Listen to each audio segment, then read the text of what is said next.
디모데후서 1장 1절부터 5절 말씀을 가지고 어떻게 하나님께 감사를 표현할까 하는 제목으로 함께 은혜 나누고자 합니다. 디모데 전서는 이미 잘 세워진 에베소 교회 안에 거짓 교사들이 들어왔기 때문에 그 디모데에게 보낸 편지입니다. 거짓 교사들이 에베소 교회에 들어와서 그리스도인들을 유대교의 율법으로 되돌리려고 했습니다. 이것을 안 바울은 사랑하는 디모데에게 교회를 말씀으로 바로잡으라고 편지를 보낸 겁니다. 그래서 그 다음 두 번째 보낸 편지가 디도서인데요. 디도서는 아직 제대로 세워지지 않은 크레타 교회의 체계를 잡고 어떻게 지도자를 세울 것인가 하는 것에 대해서 세울 것인가 하는 것에 대해서 이렇게 편지를 보낸 것입니다. 잠시 자유의 몸이었던 바울은 더 이상 이제 자유의 몸이 아닙니다. 감옥에 갇혔다가 잠시 풀려났었는데 다시 로마의 감옥에 갇힌 겁니다. 바울은 로마의 감옥에서 이미 1차 재판을 받은 상태에서 이제 최종 재판을 기다리고 있는 상태입니다. 다른 건 없습니다. 최종 재판은 사형, 이것밖에는 남아있는 것이 없는 상태입니다. 최종 재판이 끝나면 바울은 처형이 될 것입니다. 이런 상태에서 쓴 편지가 디모데 후서입니다. 이는 마치 엘리야가 하나님 앞으로 가면서 겉옷을 벗어주는 것과 같은 그런 장면이 이 디모데 후서입니다. 에베소 교회 이단들이 아직도 활발하게 활동하고 있습니다. 그러면 디모데는 어떻게 해야 될지 모른다고 아마 능력을 달라고 했을지도 모릅니다.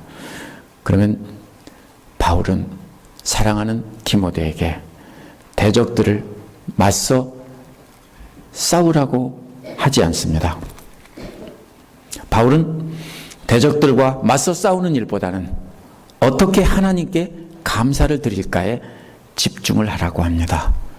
오늘 말씀을 보면서 어떻게 하나님께 감사를 표현할지 오늘 말씀을 통해서 생각해 보도록 하겠습니다.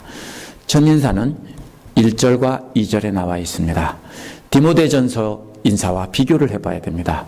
디모데전서에서는 우리 구주이신 하나님과 우리 소망이신 그리스도 예수의 명령을 따라 라는 말로 시작했었습니다. 그런데 디모데 후서에서는 예수 그리스도의 사도라는 말로 알립니다.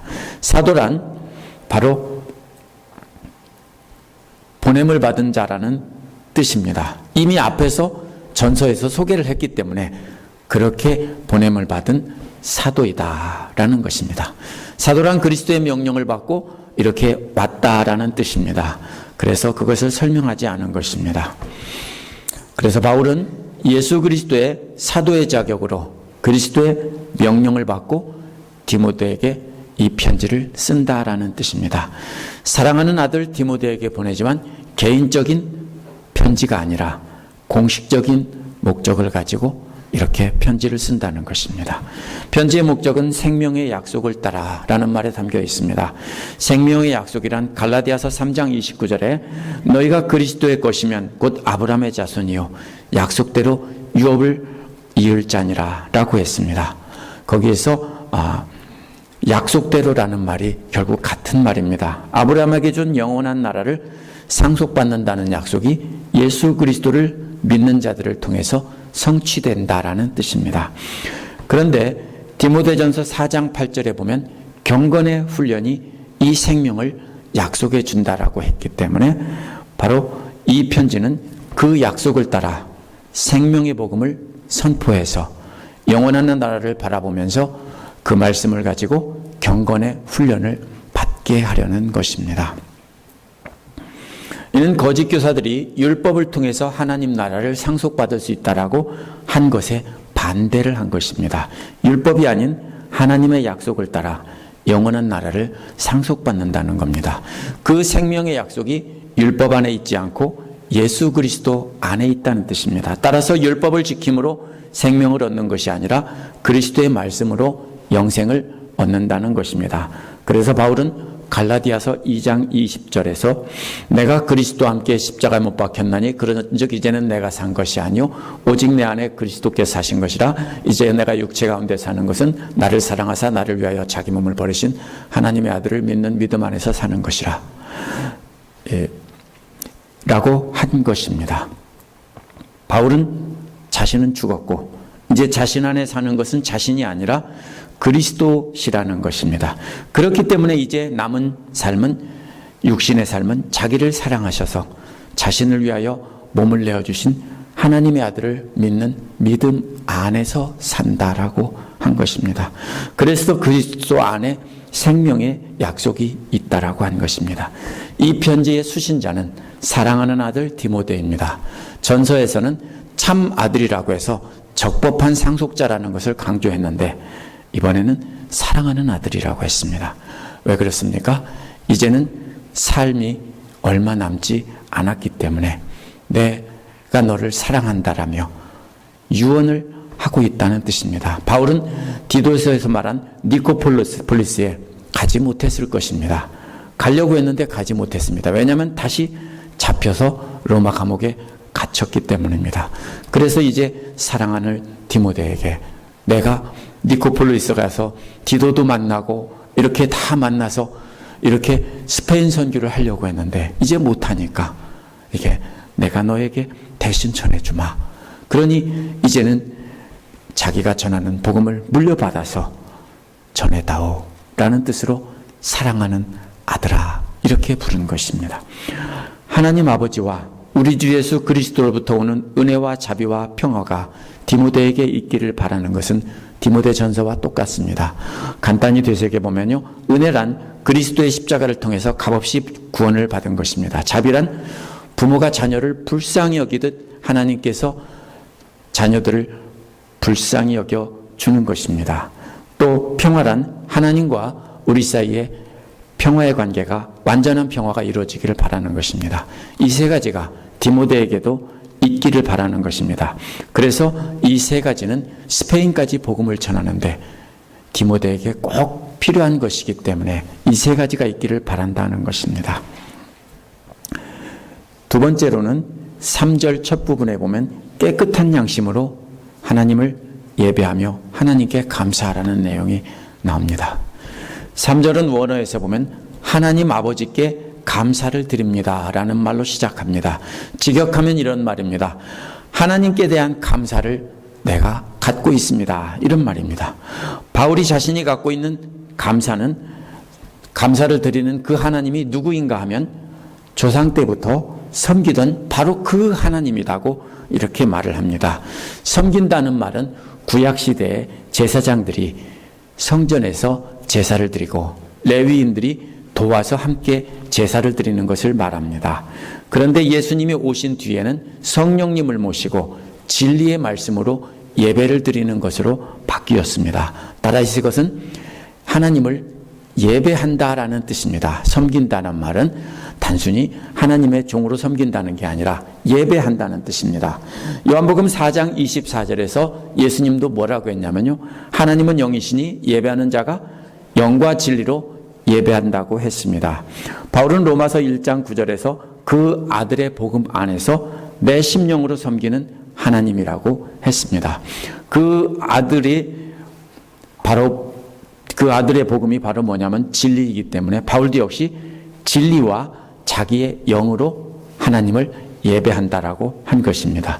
빌립보서 3장 2절 3절에서도 육신의 할례를 자랑하는 자들을 개라고 부르면서 하나님의 성령으로 예배를 하고 그리스도를 자랑하는 것이라고 했습니다.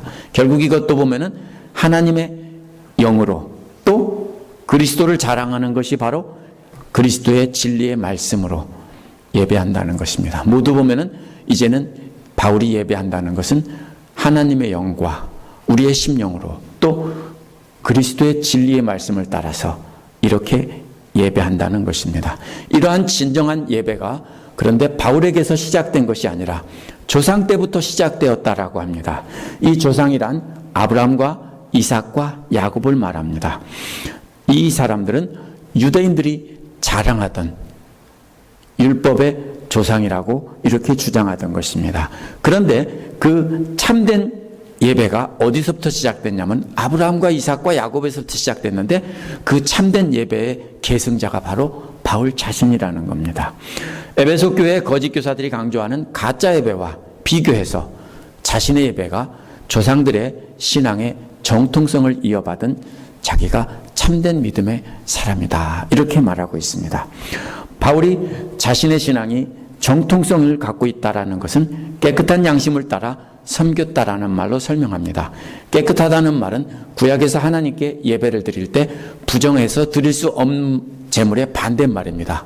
그래서 정결한 제물로 하나님 앞에 나아갈 수 있다는 것입니다. 자기가 항상 하나님께서 자기 마음 안에 계시기 때문에 항상 하나님 앞에서 정직하게 행한다는 것이, 그래서 깨끗한 마음으로 하나님께 산제사를 드린다는 것이 바로 깨끗한 양심이라는 말입니다. 바울은 자기 안에 있는 하나님이 선장이 되신다는 겁니다. 그러나 거짓 교사들은 율법과 할례를 강조하면서 사람들 보는 데서만 거룩한 척 했습니다. 깨끗한 척 했습니다. 저들은 하나님이 선장이 아니라 자기 자신들이 선장이었기 때문입니다. 바울은 깨끗한 양심을 따라 하나님 앞에서 정직하게 행함으로 정직한 진정한 예배를 드렸던 사람입니다. 또 에베소 교회의 거짓 교사들은 율법에 따라 거짓된 의를 행함으로써 형식적인 예배를 드렸던 사람들입니다. 잠언 12장에서도요 이러한 의인과 악인이 비교가 됩니다. 그 중에 12장 10절은 이렇게 말합니다. 의인은 자기의 가축을 생명을 돌보나 악인은 긍휼은 잔인이니라 라고 했습니다. 무슨 말이냐면요, 의인은 사람들이 알아주지 않아도 보지 않는 데서 자기 집 가축들까지도 불쌍히 여기고 돌본다는 거예요. 그런데 악인은 사람들 앞에서는 나눠주고 베풀면서 선을 행하지만 집에 오면 가축들은 함부로 한다는 거예요.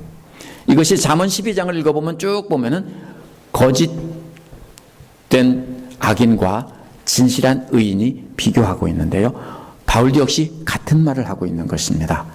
악인은 사람들 앞에서는 나눠주고 베풀지만 집에서 자기 가축들은 학대하고 함부로 한다는 겁니다. 그러나 의인은 하나님이 보기 때문에 심지어는 가축들까지도 함부로 하지 않고 불쌍히 여긴다는 겁니다. 초점은 가축들에 있지 않고요, 잠언에서 말하는 것은 진실한 마음, 하나님 앞에서 깨끗하고 정직한 마음입니다. 그래서 거짓된 예배가 아니라 하나님이 항상 보고 계시기 때문에 어디서든지 항상 진실되게 행한다라는 것입니다. 바울이 조상들의 신앙의 전통을 이어받았다는 것은 바로 이러한 신앙을 이어받았다는 것입니다. 디모데에게 깨끗한 양심을 따라 영과 진리로 하나님께 진정한 예배를 드리며 감사를 드리라고 이 말을 하고 있는 것입니다. 그것이 거짓 교사들에 맞서 싸우는 길이라는 것입니다. 따라서 우리가 믿음의 전통을 이어받아 깨끗한 양심으로 진정한 예배를 드리는 것이 악인들과 맞서 싸우는 것이고 하나님의 사랑을 실천하는 길입니다.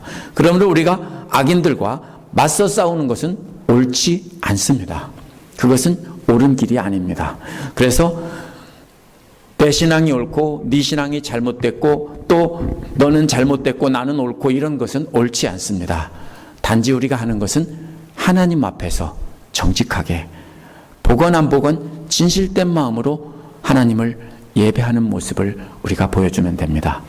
세 번째로 3장 두 번째부터 뒷부분부터 3절 뒷부분부터 4절에 나오는 형제 사랑을 실천함으로 하나님께 감사드리라는 겁니다. 앞에서는 하나님을 어떻게 사랑할 것인가, 하나님을 사랑하는 것을 어떻게 보여줄 것인가, 예배로 보여줄 수 있다는 것입니다. 진정한 예배로. 그렇다면 이웃사랑은 어떻게 실천합니까? 이에 대해서 바울은 밤낮으로 기도할 때마다 디모데에 관해서 끊임없이 기억함으로 감사를 드린다는 것입니다. 여기서 기도라는 말은요, 특별한 기도 제목을 놓고 간절히 기도한다는 뜻입니다. 그렇다면 바울은 디모데를 비롯해서 다른 형제자매들의 특별한 기도 제목을 놓고서 끊임없이 기억하면서 기도함으로 사랑을 실천했다는 겁니다. 사랑은 말로 하는 게 아닙니다. 뭐로 하는 겁니까? 기도로 하는 겁니다. 여기에 보면 끊임없이 기억했다고 했는데 끊임없이라는 말은요, 시간과 시간 사이에 잠시도 빈틈을 남겨두지 않는다라는 뜻입니다.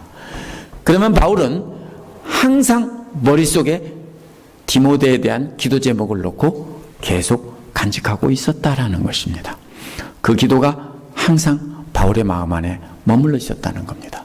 그것이 바로 형제 사랑의 시작입니다. 바울이 믿음의 형제의 영적인 아들인 디모데를 어떻게 사랑했는지 그 마음이 이어서 4절에 나옵니다. 나는 그대의 눈물을 기억하면서 그대를 보기를 원합니다라고 하는 것에 바울의 마음이 나타나 있습니다. 바울은 디모데가 눈물을 흘리던 모습을 떠올리면서 디모데가 보고 싶다라는 겁니다. 여기서 보고 싶다라는 말은 빌립보서 1장 8절에도 나옵니다. 빌립보서 1장 8절에서 뭐라고 했냐면 예수님의 내장 안에서 보고 싶다라는 말입니다. 따라서 바울이 보고 싶다는 말은 단순히 개인적인 감정이 아닙니다. 무리를 보고 창자가 끊어질 듯 불쌍하게 여기던 예수님의 그 마음으로 바로 이제는 바울이 유언을 하면서 나도 네가 보고 싶구나. 그런데 어떤 모습이 떠오른다고요? 네가 눈물을 흘리던 모습이 내가 떠오르니 더욱더 보고 싶구나 라는 것입니다. 그래서 바울은 지금 얼마나 디모데를 사랑했는지 말하고 있는 것입니다. 어떻게 사랑했습니까? 바로 그렇게 사랑했다는 겁니다. 근데 많은 성경 해석자들이 디모데의 눈물을 사도행전 20장 37절에서 바울과 헤어질 때 흘린 눈물이라고 합니다. 하지만 바울이 단순히 디모데와 헤어질 때 흘렸던 눈물을, 디모데가 흘렸던 눈물을 기억하고 두고두고 보고 싶다라고 하는 것은, 그러면서 하나님께 감사하다는 것은 조금 말이 안 됩니다. 보고 싶다고 생각하는 감정이 형제 사랑의 본보기는 아닌 것입니다. 그렇다면 어떻습니까? 더구나 눈물이라는 말은 단순히 개인적인 그리움에 대한 감정이라고 할 수 없습니다. 고린도후서 2장 4절에서 내가 마음에 큰 눌림과 걱정이 있어서 많은 눈물로 너희에게 편지를 썼노니라고 했습니다. 바울이 고린도 교회를 위해서 걱정하면서 안타깝게 흘리던 눈물이 바로 바울이 고린도 교회를 향해서 흘리던 눈물입니다. 그런데 바울은 디모데에게도 자신과 똑같은 눈물을 본 것입니다. 디모데가 자신의 교회 성도들을 걱정하며 바울처럼 눈물을 흘리던 모습을 바울은 본 것입니다. 그래서 그 눈물을 보고 디모데도 예수님의 마음을 가진 것을 확실히 알았다는 겁니다. 그래서 내가 네 눈물을 생각할 때마다 감사하며 기도를 한다는 것입니다. 디모데의 눈물을 기억할 때마다 예수님의 마음으로 나도 너를 위해 그리워한다는 것입니다. 그래서 그런 마음을 주신 하나님께 감사를 드린다는 겁니다. 이제 바울은 자신이 살 날이 얼마 남지 않았다는 것을 압니다. 하지만 디모데도 자기처럼 예수님의 마음으로 성도들을 위해 눈물을 흘린다는 것을 알기 때문에 이제는 안심하고 떠날 수 있다는 겁니다. 그런 디모데를 마지막으로 한번 보고 그래서 기쁨이 흘러넘치기를 바란다라는 것입니다. 이것이 바로 형제 사랑입니다. 또 5절에 보면 신앙의 전통을 함께 공유한 것에 감사를 하고 있습니다. 5절도 역시 감사의 조건입니다. 계속해서 이 감사는 3절에 감사에 대한 전부 딸려있는 하나의 말들입니다. 5절은 뭐라고 했냐면요. 나는 그대 속에 있는 거짓 없는 믿음을 기억합니다 라고 했습니다. 5절에 기억한다는 말은 3절과 4절에 나온 기억한다는 말과는 조금 다른 말입니다. 5절에 기억한다는 말은 다른 사람에게 어떤 소식을 듣고 나서 자기가 잊었던 기억이 되살아났다라는 뜻입니다. 무슨 기억을 되살렸을까요? 이는 디모데의 거짓 없는 믿음에 대한 소식을 듣고 오네시모로에게 들었을 것입니다. 그리고서 디모데한 소식으로 인해서 바울의 믿음의 뿌리에 대한 기억들이 되살아났다라는 것입니다. 디모데 엄마가 누구고 외할머니가 누구였지. 그래서 그런 거짓 없는 믿음이 이어지고 있구나. 이것이 되살아났다라는 뜻입니다. 바울이 오네시모로에게 들은 디모데의 소식은 거짓 없는 믿음에 관한 것입니다. 그 소식을 듣고 보니까 바울의 거짓 없는 믿음이 갑자기 생겨난 것이 아니라는 것입니다. 자신의 신앙도 뿌리가 있는 것인데 디모데의 신앙도 역시 뿌리가 있다는 것입니다.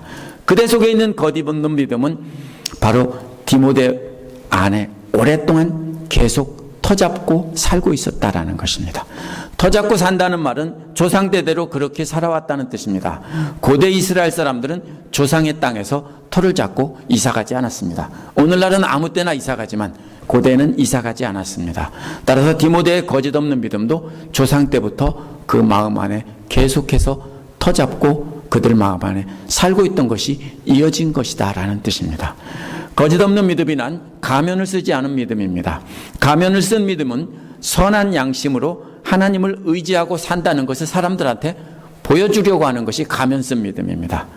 가면 쓴 믿음의 문제는 그 행동이 잘못된 게 아니라 하나님 앞에서가 아니라 사람들 앞에서 선한 양심을 따라 산다는 것을 보여주려고 애쓰기 때문에 문제입니다. 그렇다면 거짓 없는 믿음은 진짜 하나님 앞에서 선한 양심을 따라 행하며 하나님만 의지하고 산다는 것입니다. 어떻게 그렇게 하나님만 의지하고 거짓 없는 믿음으로 삽니까? 우리는 할 수 없습니다. 고린도후서 6장 16절에 보면 하나님께서 믿는 자들 안에 거하신다라고 했습니다.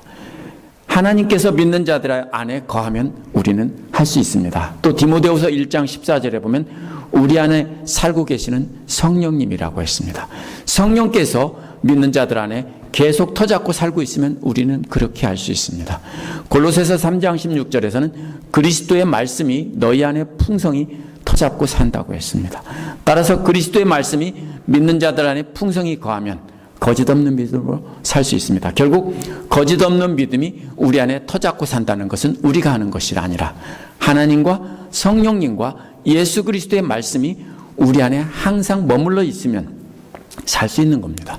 결국 거짓 없는 믿음과 가면 쓴 믿음의 차이는 그리스도의 말씀이 그 안에 항상 터잡고 살고 있느냐 아니면 드문드문 살고 있느냐 이 차이입니다.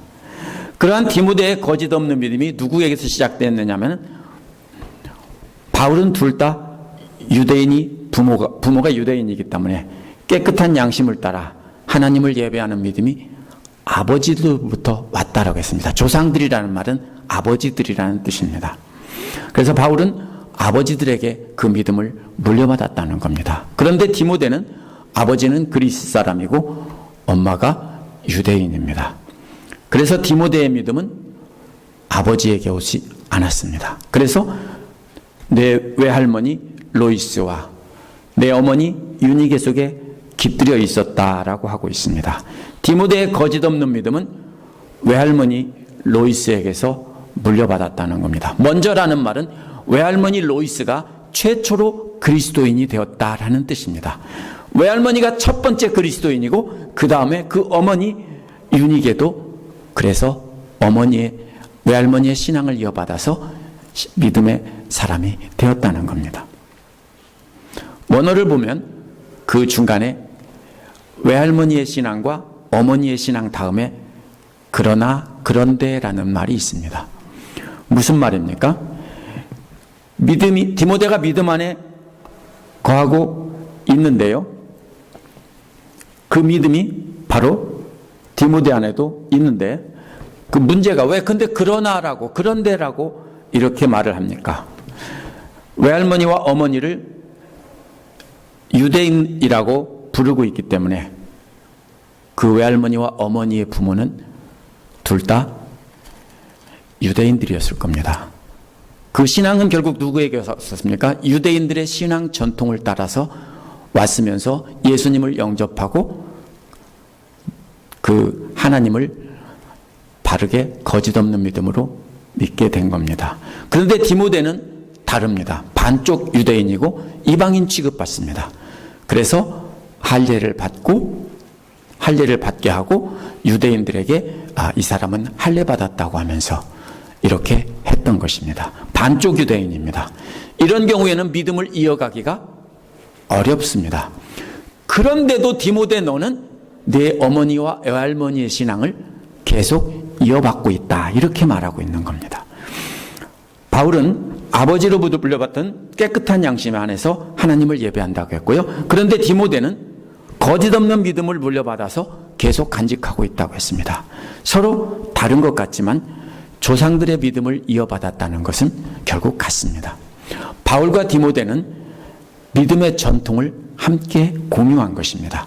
디모데전서 1장 5절에 보면 깨끗한 마음과 선한 양심과 거짓 없는 믿음 안에서 그리스도의 사랑이 온다라고 했습니다.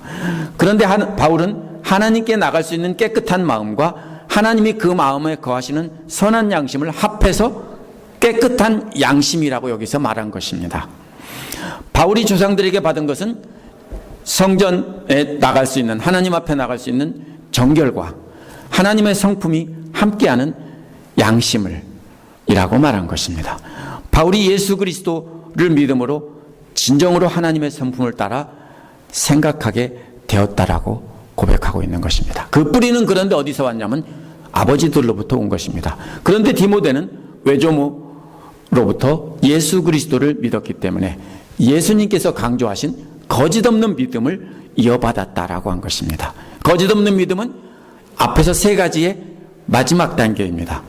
그런데 디모데는 거짓 없는 믿음을 할머니와 외할머니와 어머니에게 물려받았다는 겁니다. 엄격하게 따진다면 서로 다릅니다. 유대교 율법을 받고 자라났고 디모데는 그리스도를 믿는 외할머니와 어머니에게서 신앙을 배우며 자랐습니다. 만약 두 사람이 예수 그리스도를 믿지 않았다면 두 사람은 공통점이 하나도 없습니다. 바울은 아버지들의 믿음을 바탕으로 예수 그리스도를 나중에 만났습니다. 디모데도 역시 어머니들의 믿음으로 양육되었지만 그것이 본인의 믿음은 아닙니다. 나중에 본인이 예수를 믿고 나서 이제는 그것이 신앙의 뿌리가 이어진 것입니다. 서로 달랐지만 둘 다 예수님을 믿음으로 말미암아 그 부모와 아버지 쪽과 어머니 쪽에서 물려받은 그 서로 다른 신앙의 전통이 하나가 된 것입니다. 그래서 바울은 그것에 감사하다라고 말하고 있습니다. 바울은 이제 죽음을 앞두고 자신의 사역을 디모데에게 넘기려고 하고 있습니다.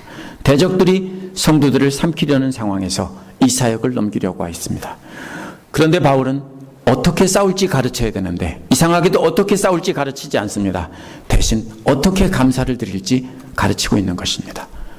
처음에 말씀드린 것처럼 이것은 마치 엘리야가 자신의 겉옷을 엘리사에게 넘겨주는 것과도 같습니다.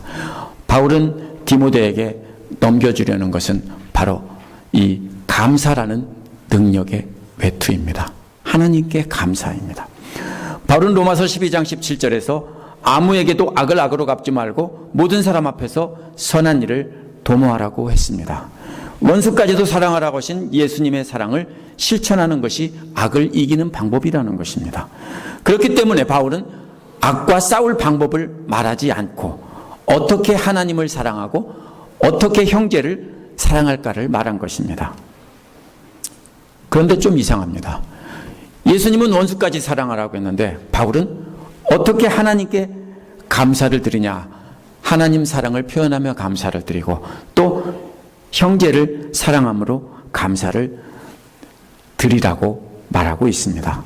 여기서 초점은 하나님께 감사를 드리는 것입니다. 그래서 예수 그리스도의 진리의 말씀으로 마음을 마음에 담고 성령님을 선장으로 모시며 하나님 기뻐하시는 선을 행하며 하나님께 예배드리며 감사를 드릴 수 있다고 했습니다.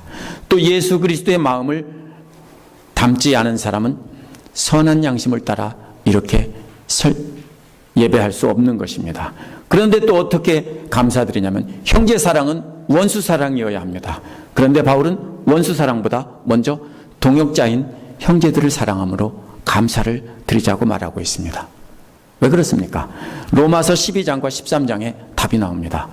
먼저 믿음의 형제들을 사랑하고 그 다음에 유대인 원수들을 사랑하고 마지막으로 이방인 원수들까지 사랑해서 그 사랑의 동심원을 넓혀가라고 로마서에서 말했습니다.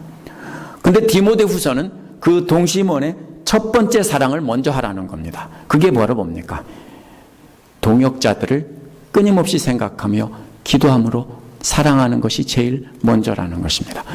우리는 사랑하는 형제자매들의 특별한 기도 제목을 놓고 먼저 기억하고 기도하면서 하나님께 진정한 감사를 드리고 형제를 사랑하는 것입니다.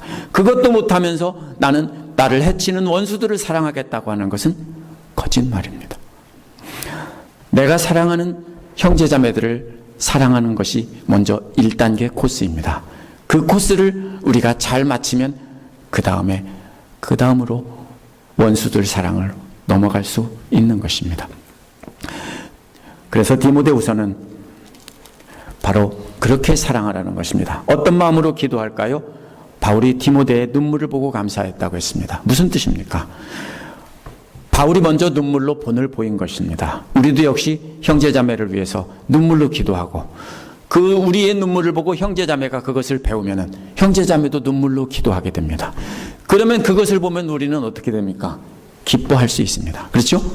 바울이 눈물로 기도했는데 디모데도 눈물로 기도하는 걸 보고 기뻐하는 것입니다. 이렇게 우리는 그렇게 함께 나누며 감사하며 기뻐할 수 있습니다. 또한 우리는 형제자매들을 만날 때마다 믿음의 소식을 나누며 감사할 수 있습니다. 그렇게 서로의 눈물로 기도하고 사랑하고 있다는 소식을 전하고 나누며 함께 기뻐해야 합니다. 만나면 그런데 남들의 흉을 보고 남들의 과거의 흉과 현재의 흉과 앞으로 다가올 흉까지도 이렇게 보면서 나눈다면, 그래서 깨소금 마시라고 모인다면 그러면 교회가 아닙니다. 만약 형제의 허물이 있다면 눈물로 기도해야 할 일이지 흉을 볼 일이 아닙니다. 목장 모임이나 개인적으로 만나서 서로의 아름다운 믿음을 나눔으로 하나님께 감사를 표현해야 됩니다. 이게 안 되면은 안 되는 겁니다. 믿는다 하면서 기회만 되면은 다른 사람 이야기를 한다면 그것은 이유가 한 가지밖에 없습니다. 그 마음 안에 그리스도의 말씀이 충만하게 거하지 않기 때문입니다. 만약 그리스도의 말씀이 그 마음 안에 항상 충만하게 머물고 있다면 형제를 위해서 흘리는 눈물을 함께 기뻐하며 나눌 것입니다. 그렇게 하나님의 영과 진리로 예배하며 형제자매들을 눈물로 기도하고 사랑하면서 기쁨으로 나누는 이 모습을 바로 우리도 유산으로 물려줘야 됩니다. 바울은 그것을 유산으로 물려받았다고 했습니다. 그러기 위해서 우리는 항상 그리스도의 말씀이 우리 마음 안에 머물게 해야 됩니다. 항상 말씀을 마음에 담고 산다는 것을 자녀들에게 보여줘야 됩니다. 항상 그 말씀 따라 눈물로 기도한다는 것을 자녀들에게 보여줘야 됩니다. 어떻게 보여줍니까? 아침마다 묵상하는 모습을 보여줘야 됩니다. 저녁이라도 좋습니다. 이 시간은 엄마가 하나님 말씀을 보는 시간이구나. 이것을 보여줘야 됩니다. 또 기도하는 모습을 보여줘야 됩니다. 눈물을 흘리며 기도하는 모습을 보면 자녀들은 절대로 잘못되지 않습니다. 우리가 자녀들을 위해서, 형제들을 위해서 그렇게 눈물을 흘리며 함께 모여서 또 기쁨을 나누며 그렇게 함께 예배하는 모습을 보여줘야 됩니다. 그걸 보면서 자란 우리 자녀들은 절대로 잘못되지 않습니다. 거짓없는 믿음이 우리와 우리 자손 대대로 거하기를 위해서 기도해야 됩니다. 그것이 바로 하나님께 진정한 감사를 드리는, 표현하는 길입니다. 기도하겠습니다.